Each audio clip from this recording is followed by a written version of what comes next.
Okay, so if you're, following the standard financial advice, Yeah. the stuff that says save 10%, buy a house ASAP, wait 30 years for compounding, well, you might actually be using a map to a place that doesn't really exist anymore. That's exactly the core idea we need to dig into today. I mean, the sources we looked at, they all kind of converge on this point. The financial wisdom most of us absorbed growing up, it's fundamentally based on a reality that, well, it shifted about 50 years back. 50 years, it's quite specific. It is. Historically, just surviving was, a good outcome. But there was this short, almost weird period, maybe if you finished high school in the 60s, comfort was practically the default setting. Right, like a single income to support a family. Buying a house wasn't this monumental struggle. Pensions were solid. Exactly. Final salary pensions were pretty standard, but that's just not the world we're in now. And the sources are surprisingly specific about when it changed. It seems like every chart, every graph showing economic trends, they all point to the early 1970s. There's even that website, right? WTF happened in 1971.com. Yeah, it's kind of a funny name for a really serious economic shift, but the data is just so consistent. It's almost unsettling. Up until 71, basically, if workers got more productive, they got paid more. Simple as that. The gains were shared. And after? After 71, productivity kept climbing, absolutely soaring, in fact. But wages flatlined, just stagnated. The economy grew, but the benefits, well, they went somewhere else, not to the average worker. And that's where you see inequality just take off. So what happened? What was the mechanism the sources point to? They seem to finger the end of the gold standard in 71. Precisely. That's the linchpin. Yeah. Before then, the U.S. Fed, their ability to just create money was limited. Every dollar was supposed to be backed by gold, in theory. Right, a physical constraint. Yeah, but when Nixon just ended that connection, boom, currencies were suddenly floating free, central banks got this huge increase in power over the money supply. And that really set the stage for everything that followed. Which was?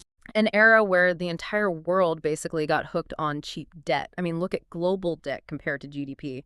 It went from just over 100% in 71 to almost double, like 195% by 2007. Wow. Okay, so the system's fundamentally different, built on this mountain of debt.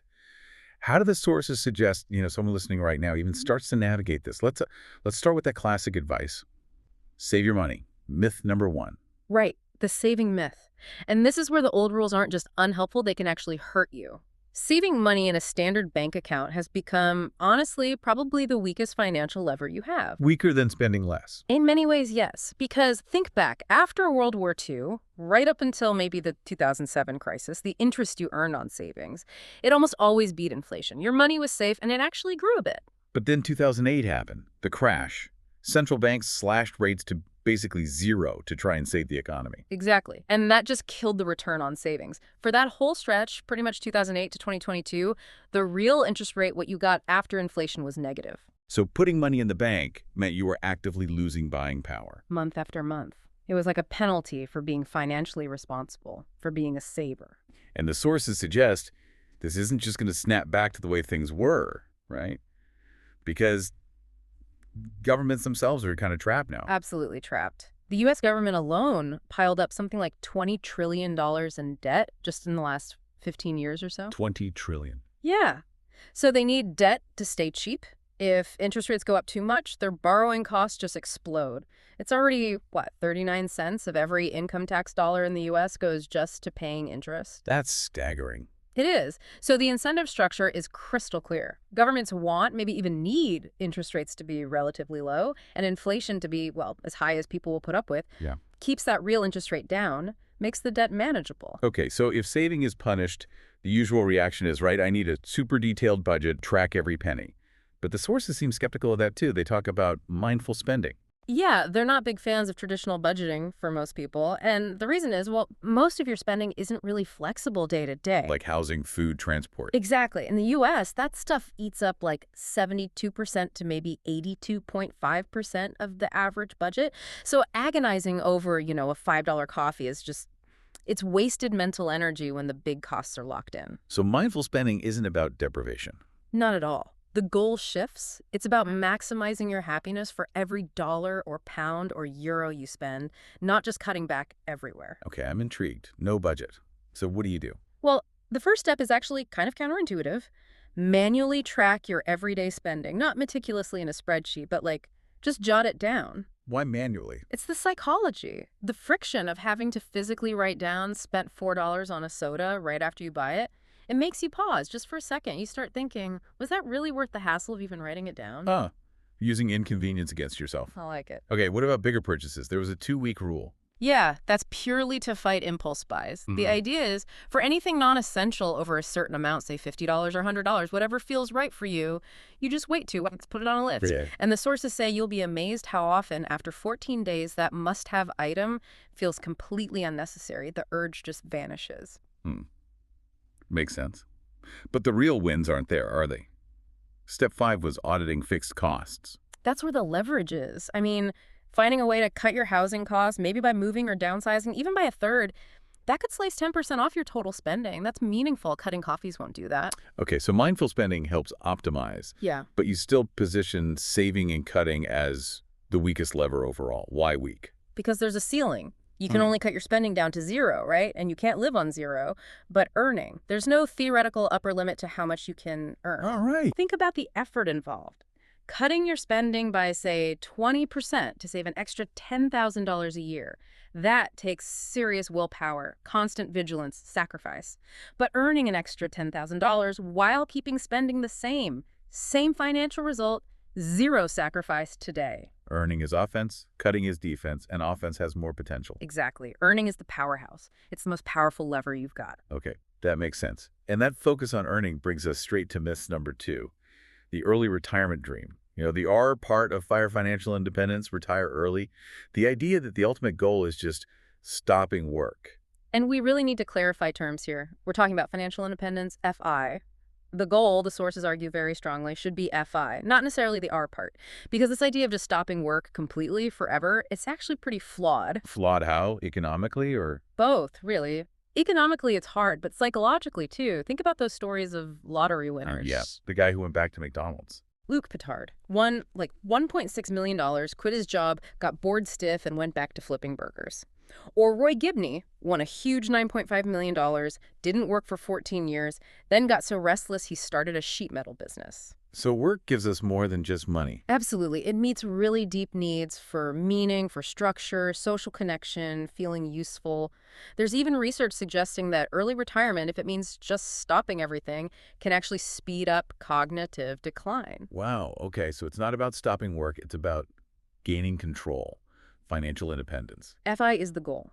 Control over your time, control over how you work if you work, not just quitting forever. So how do you get that control faster than, waiting 30 or 40 years for index funds to maybe do their thing? Sure. The sources talk about breaking the time-money link using the impact equation. Right. The impact equation, it's actually quite simple. The money you earn equals the value you provide times the number of people you provide it to. Value time scale. Exactly. Most jobs pay you for your time, which is linear. 1 hour worked, 1 hour paid. To really build wealth or achieve FI faster, you need to find ways to provide value exponentially at scale. Okay, give me an example. Think about a really skilled local preschool teacher. Huge value, right? But they provide it to maybe 20, 30 kids max. Their income is capped by that scale. Okay. Now, contrast that with someone like Rachel Accurso, Mrs. Rachel, on YouTube. She provides arguably similar educational value, but she delivers it through video to maybe 7 million subscribers. Scale. And her earnings are estimated in the millions per year. Value delivered at massive scale. Got it. Any other examples? Yeah, Mike Linares, he was a nurse, struggled with his professional exams. He figured out a really effective study method, then packaged that knowledge high value into study guides for other nurses. He helps lots of people pass critical exams. Huge value, large scale, makes over $1 million a year now. So it's about finding a way to package your value so it reaches more people. That's the core of it. And the first step towards that, level 1 of FI, is just changing your mindset about your current career. See it as an apprenticeship. An apprenticeship. How so? Meaning you take control of acquiring skills. It's what psychologists call career self-efficacy, believing you can manage your own career path. Don't just do your job. Actively learn things that increase your value. And this actually pays off. Measurably. Getting high-demand skills, like certain IT certifications, that can boost your salary by $12,000 or more, almost immediately.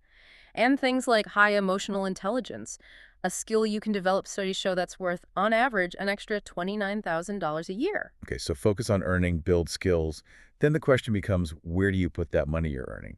which slants us right into myth number 4, the home ownership dogma. The idea that owning your home is always, always better than renting. Right. And we need to be clear about where home ownership fits. In the financial framework we're discussing, a home belongs firmly in the protect bucket. Protect, meaning safety, security. Exactly. The main benefit is control over your living space and security, especially once the mortgage is paid off. It's protection. But the idea that it's automatically the best way to build wealth, well, it's often not true. But everyone says renting is just throwing money away. I know, you hear it all the time, but that completely ignores the massive opportunity cost of having potentially hundreds of thousands of dollars tied up in one illiquid asset. Meaning that equity isn't working for you elsewhere. Precisely. Every dollar of equity in your house is a dollar not invested in, say, a diversified global portfolio that could be compounding.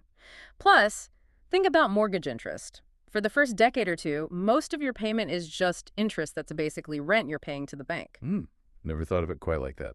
And when your house price doubles, that $1 million house isn't providing any more shelter or security than it did when it was worth $200,000, but now you have a huge amount of unproductive capital trapped inside it. Okay, but I have to push back a bit. Doesn't property always go up in the long run? Isn't it basically guaranteed? That belief is largely based on a historical anomaly. A specific period, maybe 1995 to around 2020, where, prices went crazy, up over 100% even after inflation in some places. So what caused that surge? It was almost entirely structural. The long, steady decline in interest rates over decades. As borrowing got cheaper and cheaper, people could afford bigger mortgages, bidding prices up and up. But interest rates aren't likely to do that again. Go from, say, 6% down to near zero over 25 years. You certainly can't bet your financial future on it. Rates have normalized somewhat, so banking on another massive, decades-long drop in rates to inflate house prices seems unwise. That really changes the calculation. Yeah. So the advice isn't buy a house at all costs. It's a lifestyle choice. It's primarily a lifestyle and emotional choice, yes. It provides stability, a sense of place, but it's not automatically the superior financial move compared to renting and investing the difference, especially considering the opportunity cost. Okay, that's a big shift in perspective, which kind of leads us to the final piece. Right. Pulling it all together. The sources mention this framework by Ashwin Chabra, the 3 money motivations. Yes, this is incredibly useful. Chabra's insight is that all our investments, everything we do with money, really serves one of just 3 core motivations. And figuring out your motivation for a particular pot of money is basically the only big investment decision you need to make. Okay, what are the 3? Motivation 1, protect against disaster. This is money you absolutely cannot afford to lose. It needs near certainty of safety. Think your cash emergency fund, maybe the equity in your main home, safety first. Got it. Protect. Yeah. Number 2. Motivation 2, maintain your lifestyle. This is about having a high probability, not certainty, but high probability of being able to live your current lifestyle later in life, like in retirement. This is where your standard, diversified, automated investments go. Like index funds, retirement accounts. Yeah. The set it and forget it stuff. Exactly, your compounding machine. It should require minimal effort once it's set up. Okay, protect, maintain. What's the 3rd? Motivation 3. Improve your financial status. This is the aspirational bucket. This is where you take calculated risks for a chance at a big win, something that could significantly upgrade your lifestyle or get you to FI much faster. So this isn't about safety or just keeping up. This is about getting ahead. Precisely. And this is crucial. If you have goals beyond just maintaining your current standard of living decades from now, if you want to significantly improve your situation or reach FI sooner, you have to acknowledge that improved motivation. You can't get there just with the slow and steady maintain bucket alone. So the improved bucket requires a different approach, more risk. Yes. It fundamentally relies on taking concentrated risk, often using specific strategies like leverage and concentration. Leverage meaning debt. Using debt strategically to amplify returns. The classic example is investment property. If you buy a $100,000 property with $25,000 down, borrowing 75%, and the property goes up 5% to $105,000, your $25,000 investment made $5,000. That's a 20% return, amplified 4 times by the leverage. Of course, losses are amplified too. High risk, high potential reward. And concentration. Concentration means putting your money where you have a genuine edge. Specialist knowledge, unique insight. This isn't just randomly picking stocks, it's investing heavily in your own business or in a niche industry you understand inside and out. Most really massive fortunes weren't built on diversification. They were built on concentrated bets where the person had deep expertise. Okay, so wrapping all this up for someone listening right now, what's the big takeaway, the action plan? It feels like it's about shifting power back to yourself, away from just relying on markets. That's exactly it, taking control. Focus on what you can influence most directly. So, the immediate priorities, based on everything we've looked at, seem pretty clear. First, get your protection sorted. Build that emergency fund, your protect bucket. Non-negotiable. Step 1, safety net. Step 2, automate your maintain bucket. Set up regular diversified investments, your compounding machine, so it just runs in the background without you thinking about it. Effortless. Set and forget the long-term Yeah. stuff. Step 3, focus your active effort, your energy, on the most powerful lever earning.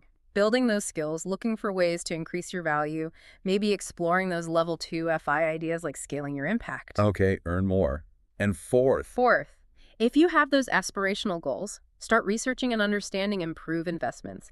Learn about leverage. Identify where you might have an edge. That's the potential path to financial freedom much sooner than the old playbook suggests. protect, maintain automated, earn active focus, and improve research. That's the sequence. And ultimately, remember, money is just an output. It's a reflection of the value you create, the habits you build, the decisions you make.